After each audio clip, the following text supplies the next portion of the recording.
Alright, so I'm making this video for anyone who may encounter the Canon B200 error, which, as you can see, I'm experiencing right now.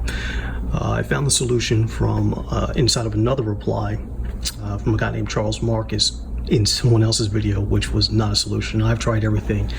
I've pulled the printer heads, soaked it in alcohol overnight, rinsed it out, blow dried it, pat it dried it, replaced all the ink cartridges. Nothing worked, but this seemed to be a bypass. So what you're going to do is start from a power off position, let the machine shut down. It's going to take a little bit. Okay, open the machine as you would when you were getting ready to replace your ink cartridges. Power the machine back up, and you're going to let the printer head move past halfway, just about here, and then you're going to close the machine. Hopefully it will bypass that printer head check and allow the machine to at least boot up into a standby ready mode, so you can get a couple of, do whatever you need to do, whether you need to print, scan, what have you, because once the B200 error happens, the machine won't let you do anything.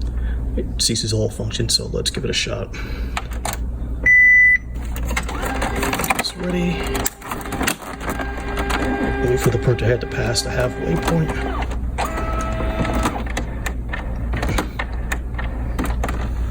Okay, not quite halfway yet.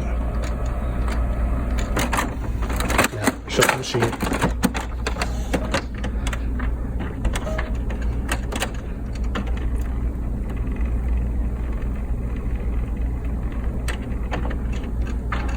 All right, looks like we got past the printer head check, and it's going to allow the machine to at least boot up.